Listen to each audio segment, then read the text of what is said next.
It's the new addition to the team to Boston Speaks. If you have not met Scott yet, welcome. Hi to everyone on Scott's page, and hi to everyone on Boston Speaks. We also have Carvin here, one of our videographers in the back. We're kicking off a weekly live Q&A with Scott Stoltz on career fulfillment. Can you tell us a little bit about yourself first? Sure. Of our audience, Again, your audience know who you are. Well, your audience is really going to get to know me soon. Yes. a lot of your videos. Another introduction. So, hi everybody. I'm Scott Stoltz, Teaching to Lead, and my flagship, my main program, and what I do is helping people create, not find, but create fulfillment in your career. And the short of it is, for a lot of us, we get stuck. We end up doing things that we feel we need to do instead of focusing on what we want to do and really want to do and our passion and what we love. And I want to help people realize and create fulfillment in your career and fulfillment that we deserve, because my why, and I do this because I was stuck for a long time. I felt like I had jobs where I was doing things that I felt I needed to do, and sometimes it was because I was making a pretty good salary or I was working for a good company, and I always learned, I always grew, and I'm very grateful to the jobs that I've had, but I felt like I could do more, and it took a long time. It took a long time to work out of those ruts where I felt a little bit stuck. So I want to help people create that fulfillment and not wait, not look for it, but actually take ownership and create it. I love it. So let's get down to it. Since this is a Q&A session, for those that are watching live, what kind of questions do you have? We're talking specific. I'm kind of the moderator. You're good at that. Kind of. What kind of questions do you have about burnout? Or if Carvin, do you have any questions about burnout? I have a question. How do you think people can, with social media, the stuff that we want to do, the stuff that we want to do in the future, first, what does burnout mean to you? Before I go into my the way I look at burnout now and my new life and career is it's a story that we tell ourselves. And make no mistake, I mean, we definitely get fatigued at times, and we're working a lot and we're tired.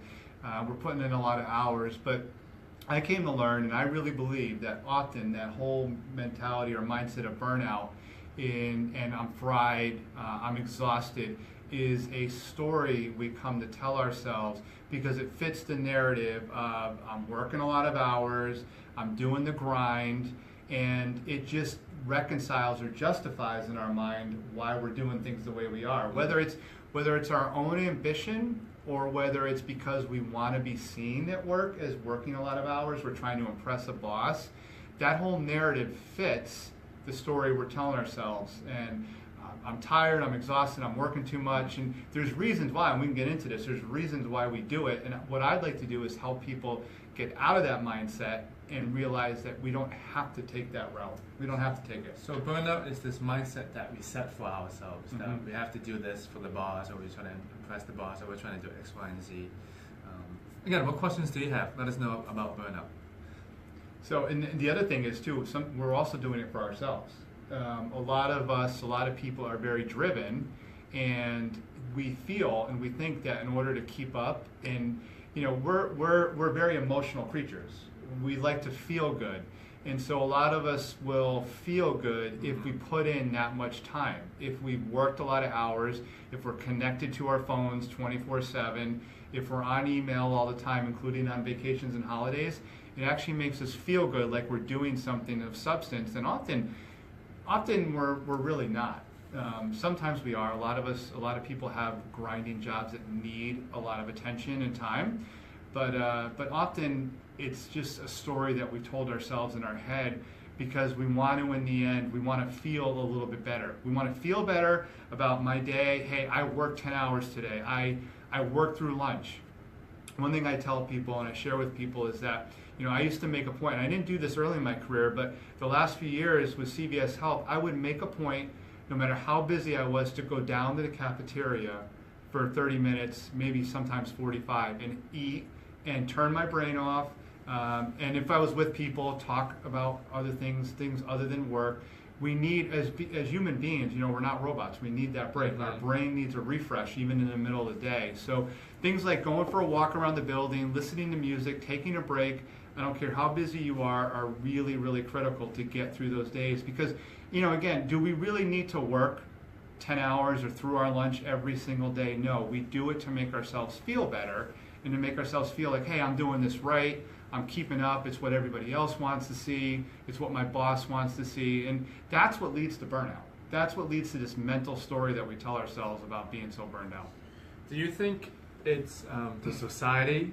Do you think it's in the United States? I have a lot of people, they tell me when they're in Europe, they have time to take a nap, and they build that in. But and especially in Boston, we're like work. Oh, the whole United States, work.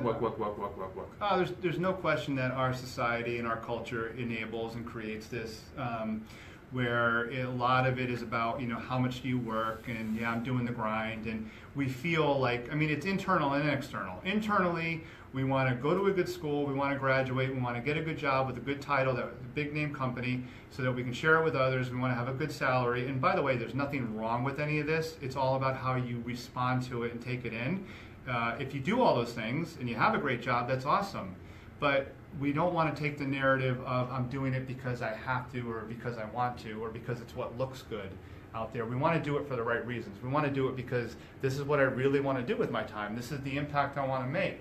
And we often fall victim to the external forces as well, where we're saying to ourselves, I want to impress the boss, I want to look good to my coworkers and peers, I want to look good to the VPs, I want to show that I'm online at night, I want to respond to emails as soon as they come through at 7, 8, 9 p.m. We're often working with clients and customers and even coworkers who are in different time zones. So the forces are demanding, but it's how we respond. And a tip or a suggestion that I share with people sometimes is do like a good inventory. Do a good inventory of trying to take even one time a week where you don't stay connected at night. Start to take another break in the middle of the day, and take a night or two during the week where you don't stay connected and don't respond to email or phone calls, and see if there's really any fallout from that. Like, did your work really suffer, or can you get by without having to be online every single night? That's pretty hard, not being able to go online, but people do it. We just have to train and coach ourselves into trying that out and realizing and understanding that it's not so bad. Because again, a lot of this stuff that we're talking about today is mindset. It's how we respond to it. We know the circumstances, and are we reading into it like I have to look a certain way and do my work tonight because I'll feel good about it, or are we doing work at night because we know that's what really needs to be done? I love it. Oh, it's so dark behind us. It's dark. But anyway, do you guys have any questions? I think Scott is giving us some good information. Let's see who's watching. Kristen's watching. We have Rebecca. I think Rebecca just left. You scared him off. I scared him off. But I think that was great for some Q&A, even though we didn't get much action from you guys. Oh, we'll run it. It's good food for thought fodder for later on. So you will have these Q&A sessions weekly? Yes. So every week now on Thursdays, under the notion of creating your great for 2018. I'll be live, sometimes with Kit, sometimes with somebody else, sometimes just myself, looking to give feedback and answering your questions and talk about the things that you all want to talk about. What's on the top of your mind around your work, around your career as you enter 2018? What are some of the topics? And it could be a back and forth. It's not just me lecturing.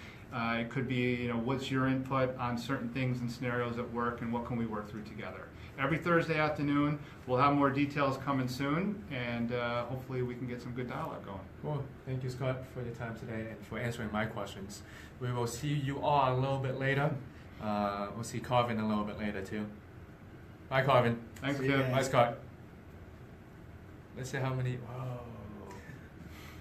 Bye.